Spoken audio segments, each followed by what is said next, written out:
Nakuwa na mtaalamu wa afya kila siku ya Jumanne. Good morning, Daktari. Good morning, my brother Matano. Mamkaje asubuhi leo? Namka salama? Nama. Labda wewe? Mimi niko salama. Karibu sana ndani ya Siha Njema. Asante. Haya, kwa faida ya msikilizaji, najua kwamba wewe sio mgeni, lakini huenda kuna msikilizaji anakusikia kwa mara ya kwanza. Itakuwa ni bora zaidi iwapo unaweza ukajitambulisha. Kwa faida ya yule ambaye ananisikiza mara ya kwanza, kwa majina mimi naitwa Dickson Lenti Malay. Nama. Nafanya kazi na Wizara ya Afya. Kama mwalimu ya mambo ya afya hapa na pale, hapa tunaita Health Sub-County Health Promotion Officer. Nama. Pia na mtabibu ama daktari anayesimamia mambo ya afya katika letu ndogo la Samburu Central, Samburu ya Kati. Nama. Sub-County Public Health Officer. Asante sana. Haya, asante sana. Bila shaka ni Dickson Lenti Malay, kama ulivyosikia, yeye anasimamia masuala ya afya ya umma, Sub-County Public Health Officer hapa katika eneo hili la Samburu Magharibi, na pia vile vile anahusika katika masuala ya elimu inapokuja katika masuala ya afya. Msikilizaji, kama tulivyokuahidi wiki iliyopita, tulikuwa tumetangulia kuanza kuzungumza kuhusu ugonjwa wa kisukari, na wiki iliyopita tukaangazia ugonjwa wa kisukari aina ya kwanza ambayo inaitwa diabetes type 1. Hii leo tunaangazia diabetes type 2. Na pengine tukianza moja kwa moja bwana Dickson, nilikuwa naangalia takwimu hapa zinasema kwamba 3.3% ya Wakenya wanaishi na ugonjwa wa kisukari. 3.3% ya Wakenya wanaishi na ugonjwa wa kisukari. Hii idadi inakisiwa kuwa juu zaidi, manake Wakenya wengi hawajui hali yao inapokuja katika ugonjwa wa kisukari. Pengine hisia zako kuhusiana na takwimu na jinsi visa vya ugonjwa wa kisukari inavyozidi kuongezeka katika taifa letu la Kenya. Kweli kabisa, ni dhahiri shairi ya kuwa ugonjwa wa kisukari linaendelea kuongezeka katika nchi yetu ya Kenya. Na ukiangalia katika ukizama zaidi katika dunia nzima, wale watu ambao wanaishi na ugonjwa wa diabetes ni zaidi ya milioni 400. Naam. 63. Naam. Ukimwomba tunaita 463 million people. Naam. Ambao wako na ugonjwa wa kisukari. Kwa hivyo ukikuja pia Kenya, kama vile ulivyosema, tuko na watu ambao tulisema 3.1% ambao wanaishi na kisukari. Naam. Na hapa kwetu pia hata tujasaswa wala tujashwa nyuma, maana ugonjwa wa kisukari ni ugonjwa ambayo ziko na tunajua na inaendelea kututatiza katika njia moja au nyingine. Naam. Nipoza tuko hapa kukuelimisha wewe msikilizaji, kuhakikisha kuwa umeyapata maarifa ili pia ujue penye kujikinga, na pia kama uko nayo uendelee kujua how ya kumanage ama pia kutafuta matibabu. Naam. Haya, asante sana. Wiki iliyopita tuliangazia diabetes type 1. Tukasema kwamba katika diabetes type 1 kongosho ama pancreas haitoi insulin, ile insulin ambayo kazi yake ni kuweza kudhibiti viwango vya sukari katika mwili. Hii leo tungependa kuweza kuelewa, tunapozungumza kuhusu diabetes type 2 inamaanisha nini? Mimi kwa faida ya msikilizaji ambayo hakuweza kutusikiliza wiki iliyopita tu. Naam. Tunazungumzia ugonjwa wa kisukari ambayo tulisema ni diabetes. Na tulijaribu kujiuliza diabetes ni nini? Pia ukisikia mwidi kwa kimombo wakisema diabetes mellitus inamaanisha the same thing. So it's a group it's a group, yani ugonjwa ni idadi ya magonjwa ambayo sana sana inajionyesha kwa kupitia sukari. Unapopima unapata uko na sukari ya hali ya juu, tunaita elevated high sugar levels. Na sana sana inasababishwa maybe kwa sababu kuna ile kongosho lako ambayo inatoa insulin. Inafanya kazi vizuri sana sana, labda inatoa lakini kuna resistance mahali. Ama pia itoi vizuri. Kitu kama hiyo. So tukaingia ndani, tukazama ndani kama vile ulivyosema, tukazungumzia diabetes 1 kwa faida ya msikilizaji ambaye ametusikiza wiki iliyopita. Tukasema ni autoimmune disease. Autoimmune inamaanisha ni ugonjwa ambao iko ndani ya mwili. Ambayo mara nyingi kongosho lako halitoi hiyo insulin ama hiyo chemchemi ama hiyo substance ambayo inasaidia kuhakikisha kuwa sukari imedhibitiwa mwilini. Pia kwa kifupi tulikuwa tumegusia type 2. Tunasema type 2 ni disorder ambapo mwili yako inakuwa resistant. Inaanza kupinga kasi ya insulin. Alafu unaanza kupata unakuwa na sukari ya hali ya juu. Naam. Kupita ile kiwango ambayo inafaa. Aha. Kwa hivyo kwa kifupi hiyo ndio type 2. Aha. Kwa hivyo katika type 2 daktari, type 1 tumesema kwamba kongosho ama pancreas haitoi insulin. Kweli kabisa. Katika type 2 insulin inatolewa. Yes. Lakini kataa kuweza kurespond. Kwa type 2 tunasema inaweza kuwa inatoa hata irespond Yeah, so you are right So kwa type 1 haitoi. Naam. Yeah, so kwa type 2 tunaweza sema ni resistant. Aha. Haya, tunaposonga mbele katika huu ugonjwa wa diabetes type 2, pengine kama tuweze kuelekea kwa nini ambayo inachangia, masababu ambazo zinachangia, ni kina nani ambao wako katika hatari ya kuweza kupata huu ugonjwa wa diabetes type 2? Je, ni kila mtu ama kuna watu ambao wako katika hatari zaidi kushinda watu wengine ama inakuwaje?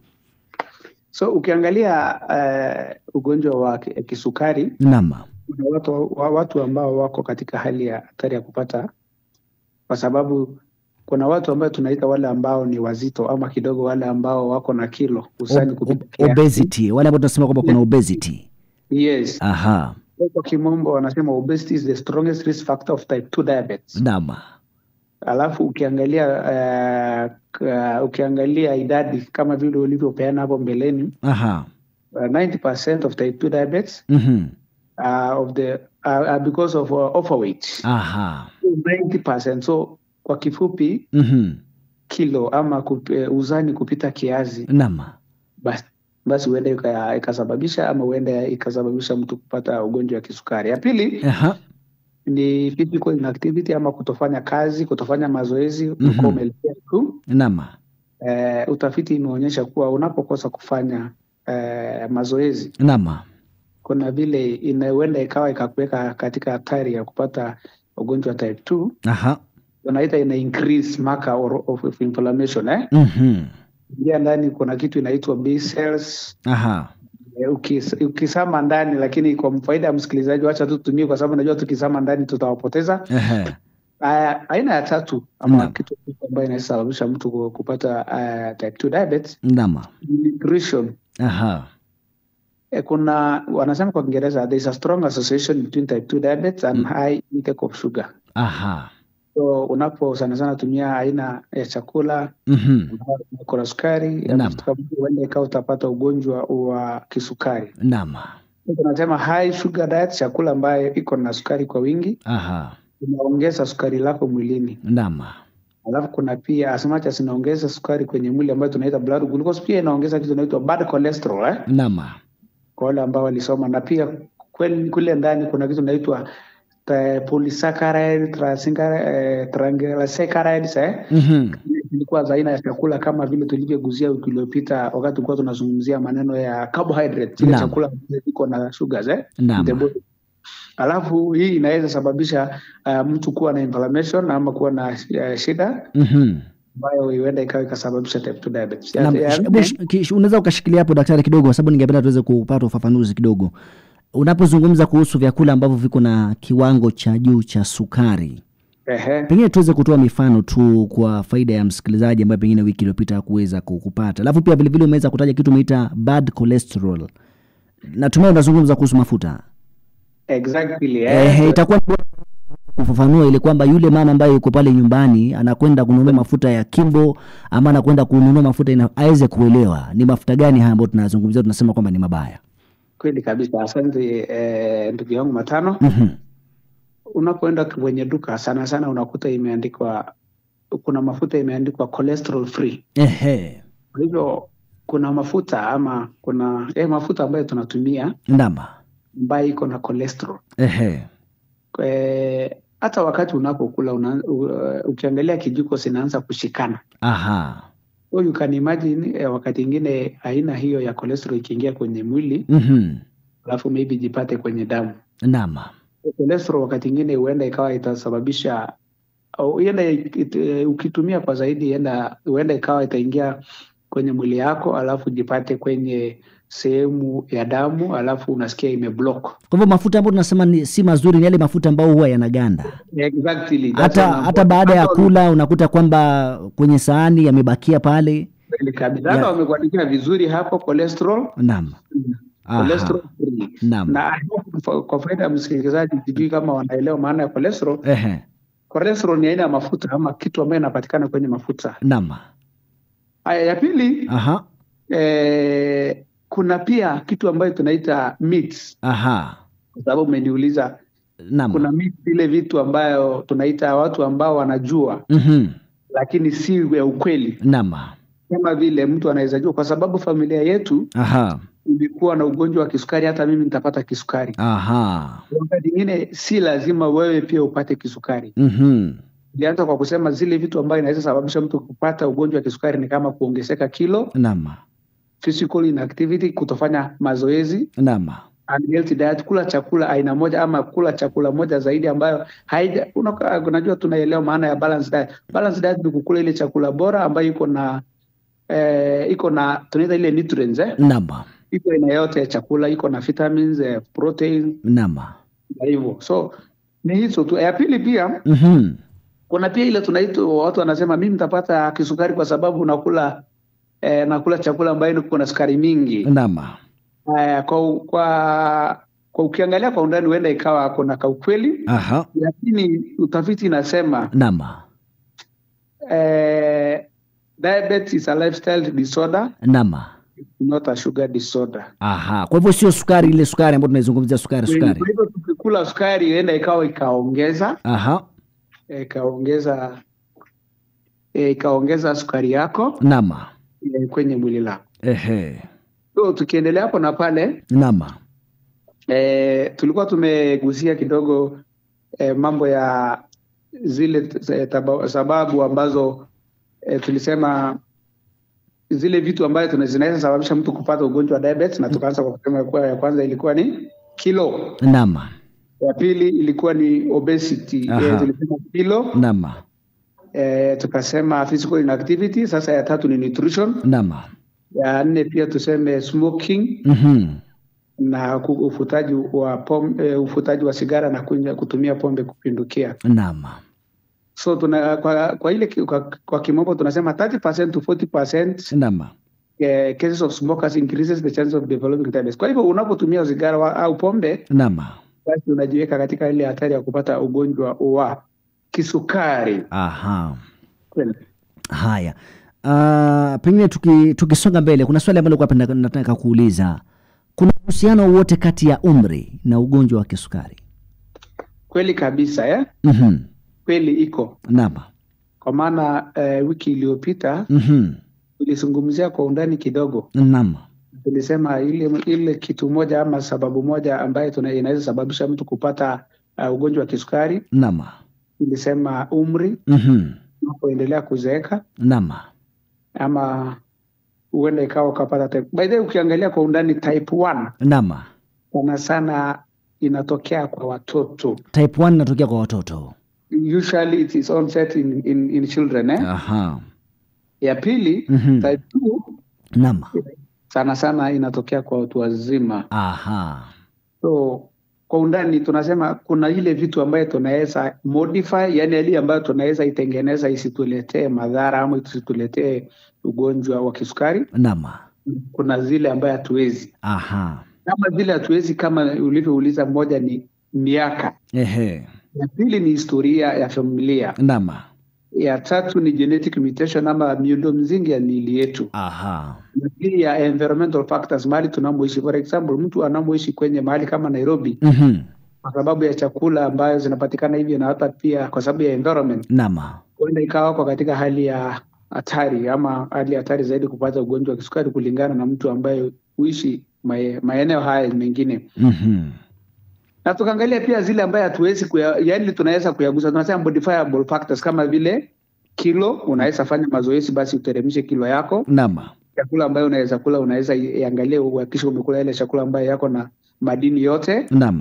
Alafu pia unaweza kufanya mazoezi, utakuwa umejikinga. Na pia kuacha kufuta sigara na pombe. Haya, asante sana. Bila shaka msikilizaji, dakika ni 11 kabla ya gonga mida saa 3 saa za Afrika Mashariki. Ikiwa ndio kwanza unajiunga nasi, tupo kwenye Siha Njema katika awamu ya 3 kipindi cha Ashe Breakfast. Tupo na Dickson Lentimale ambaye ni mtaalamu wa afya na pia vile vile afisa wa afya ya umma katika eneo la Samburu Central. Tunaangazia ugonjwa wa kisukari aina ya pili, ama ukipenda diabetes type 2. Kama kuna swali lolote ambalo ungependa ama ufafanuzi wote ambao ungependa kuupata kuhusu ugonjwa wa kisukari, hii nafasi ni ya kwako. Unaweza ukazungumza nasi aidha kwa kutumia nambari ya simu, nambari ya SMS na pia vile vile mitandao ya kijamii yote ikiwa ipo wazi. Nambari ya simu ni 0712000014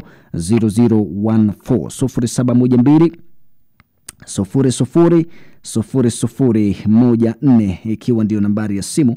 Alafu ile nambari ya ujumbe mfupi ama nambari ya SMS ikiwa ni 0712040010. Pia vile vile unaweza ukazungumza nasi kwa kutumia mitandao ya kijamii pale kwenye Facebook, kwenye fan page yetu ikiwa ni @Radio_Kenya, mtandao ukiwa ni ule wa X na mtandao ukiwa ni ule wa Instagram ikiwa ni @radio_she. Pia vile vile nafasi ipo wazi pale, unaweza kuwasilisha swali lako, alafu moja kwa moja tutakuwa tunaweza kulishughulikia. Natuma ujumbe mfupi hapa, mama Sabrina kutoka sehemu za Ntilala anasema msalimie sana Lentimale na umuulize mtu atajuaje kama kuna ugonjwa wa kisukari.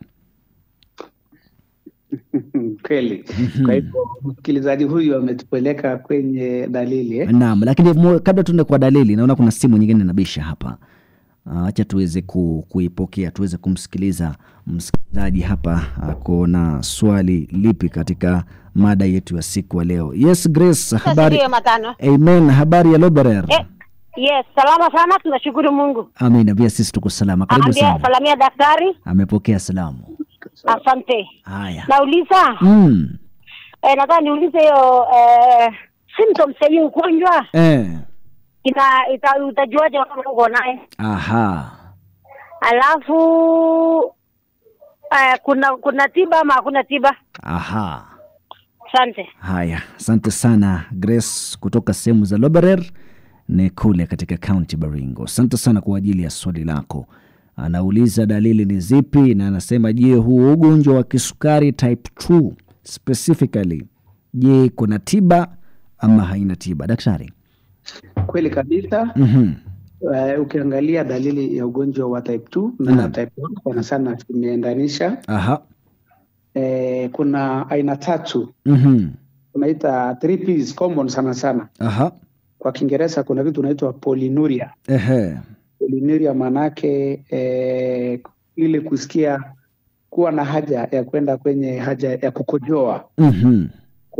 Kwa hivyo poly means many Huenda ikawa baada ya muda kidogo unasikia kwenda haja ama kutusu. Pia pili kuna ambayo tunaita polydipsia. Unasikia kabisa uko na kiu. Unataka kunywa maji hapa na pale. Alafu pia 3 kuna kitu ambayo ama dalili ambayo tunaita polyphagia kwa kimombo. Ambayo tunaita tunaweza itafsiri ama kwa kusema kuwa ni ile kuwa na njaa kila wakati. Hizo ndio baadhi, lakini kuna pia mengine kama vile fatigue, yani kule kuwa na shida yani unasikia tu umechoka kila wakati. Wakati mwingine unakuwa na blood vision, yani hauoni vizuri. Vizuri, na wakati mwingine labda ukiwa na kinonda, kinonda basi asiponi, slow healing. Asiponi kwa haraka. Yani ukipata kidonda kinachukua muda sana kuweza kukauka. Kweli kabisa.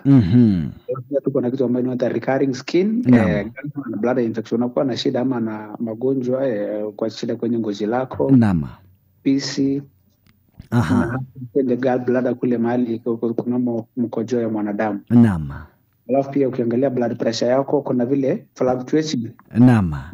Na leo iko juu, haitulii, haikai katika normal ranges. Hata ukipimwa cholesterol, ile kama vile tulivyosema unaweza kukuta cholesterol yako iko juu. Haya, asante, shikilia hapo kabla tuende kwa tiba. Naona kuna swali lingine hapa. Radio Washelo. Yes, nazungumza na nani kutoka wapi? Naona amebisha kwenye line ya simu, ametoweka, lakini si neno. Nafasi bado ipo wazi. Unaweza ukarejea tena ili kwamba tuweze kusemezana ama kuwasiliana. Kumbuka nambari ya simu ni 0712 000014 0712 ndio nambari ya simu, alafu ile ya SMS ama ya ujumbe mfupi ikiwa ni 0712 040010. Kumbuka kwamba tupo kwenye Siha Njema tukiangazia ugonjwa wa kisukari aina ya pili, mkipenda diabetes type 2. Daktari. Yes. Tuendelee. Tuko kwa matibabu, si ndio? Ama kuna swali ambalo limeulizwa, je, kuna tiba ya huu ugonjwa wa kisukari aina ya pili? Kwanza kabisa iko na matibabu. Iko na matibabu, lakini kabla tufike kwa matibabu, hebu tujiangalie sisi wenyewe ile kitu tunaweza fanya. Naam. For example, kama ni diet. Daima tunakushauri ule chakula ambayo yana manufaa na madini yote kwa pamoja. Naam. Ni kuangalia tu zile causative agent. Ya pili, hakikisha umefanya mazoezi ya kutosha. Unafanya mazoezi. Usiwe tu mtu umegagaa hivi tu, basi liwe mtu ambaye amejitatiti na anafanya mazoezi ya kutosha. Na basi ukifika kwenye hospitali sana sana utakuta madaktari watakupatia matibabu kulingana, kama vile kuna dawa ambayo inaitwa metformin ambayo inatumiwa kutibu ugonjwa wa diabetes, yani tunajaribu kudhibiti sukari. Na pia possibly insulin ambayo utaandikiwa na ama utaikwa utafungwa, alafu sukari lako basi itakuwa within the manageable levels ama within the normal limits. Naam. Na utaendelea kuishi. Kwa hivyo kuna uwezekano kwamba ukizingatia matibabu unaweza ukapona kabisa ikaisha. Nimejaribu kusema kwanza kabisa tuyaangalie yale vitu ambayo tunafanya ili tusipate. Tuzuie. Sema wewe kwanza uanze kufanya mazoezi yako. Ya pili, kula chakula njema ama chakula ambayo iko na madini yote. Naam. Basi baadaye ukipatikana, basi madaktari watatembea nawe katika safari ya matibabu. Wakiangalia, na ni vizuri pia tuelewe ya kuwa naam, tunaweza sema mtu wako na kisukari kwa njia ipi kulingana na vipimo. Naam. So kuna ile tunaitwa blood glucose level ambayo ni between 70 to 110. Kwa hivyo ni vizuri na ni vyema pia kila wakati ukiangalia sukari lako. Ni bure kupima. Naam. Kwenye hospitali iliyo karibu nawe upime na ujue sukari yako iko aje. Ngoje wakati imekuwa juu ndio unakimbia ukakuta uko na diabetes tayari. Kwa hivyo ile tu tunasema kawaida, lazima tushike udhibiti ama tuwe mbele ya afya yetu kila wakati. Kweli kabisa. Tuwe katika muongozo, that steering ring. Haya, na naona kuna swali hapa, wacha tumpe msikilizaji nafasi. Radio Washelo. Yes, nazungumza na nani kutoka wapi? Rebecca kutoka Ateker. Rebecca, habari ya Ateker? Ateker tuko salama. Haya, uko na swali? Nasikia mjadala. Haya, itabidi fungulia redio alafu uweze kufuatilia. Sawa. Haya, asante sana Rebecca kutoka sehemu za Ateker. Nilikuwa nafikiri kwamba kuna swali lakini naona kwamba hana swali. Alafu nikirejea kwako Dickson. Wiki iliyopita nafikiri kuna kitu kumeweza kutaja kwamba tunaweza tuka reverse hii type 2 kwa kutumia chakula ama kwa kutumia diet. Kweli kabisa. Type 1. Ile kitu tunaweza fanya. Naam. Insulin only. Sana sana unakuta tulisema shida yake ni insulin. Kwa hivyo lazima mtu atibiwe. Kweli kabisa. Lakini hapa tunasema mtu anakuwa insulin dependent for life. Lakini hii ingine ambayo tunaita type 2 ambayo ni gradual. Naam. Sana matibabu yake ni diet. Exercise. Naam. Alafu kuna kitu ambayo tunaita kwa kimombo oral hypoglycemic agents. Vile dawa ambayo tunaweza tumia kama vile. Naam. Metformin. Hata possibly insulin. Naam. Haya, alafu iwapo kisukari hakitashughulikiwa kwa haraka, kuna madhara gani ambayo mengine, complications zingine ambazo mtu anaweza kuzipata? Kwanza kabisa usiposhughulikiwa ugonjwa wa kisukari kwa haraka, huenda ikawa utapata shida ya figo lako. Kimombo tunaita nephropathy.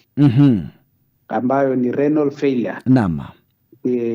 figo lako litakosa kufanya kazi. Ya pili tuna kitu inaitwa renal nerves Nama. Unakosa kusikia ukiguzwa. Nama. Unaweza kusikia that feeling ya kusikia uchungu. Nama.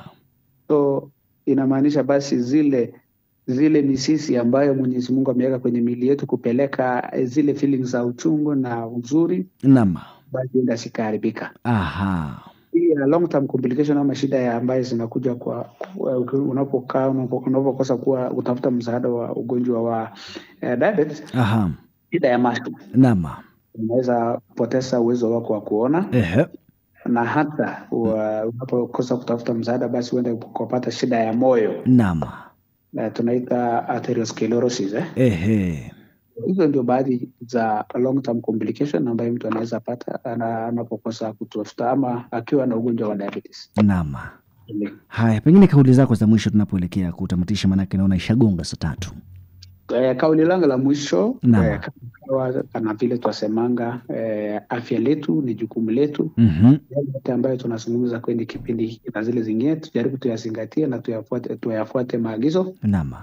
Maana wewe tu ndio mwenye afya, wewe tu ndio kusema katika afya yako. Naam. Haya, asante sana. Ni Dickson Lenti Maleye ambaye ni Health Promotion Officer katika eneo hili la Samburu Central, na pia vile ndiye afisa mkuu inapokuja katika masuala ya afya umma, ukipenda Public Health Officer katika eneo hili la Samburu Central. Amekuwa mgeni wetu siku ya leo kwenye kitengo chetu cha Siha Njema, tukiangazia ugonjwa wa diabetes ama kisukari type 2. Msikilizaji, basi naweza kuhitimisha awamu hii ya 3 ya kipindi cha She Breakfast. Tukutane katika awamu ya 4 na ya mwisho. Hivi punde kwa JT atakuwa na kuhabarisha kwenye mwenge wa Radio Ashe. Dio Ashe.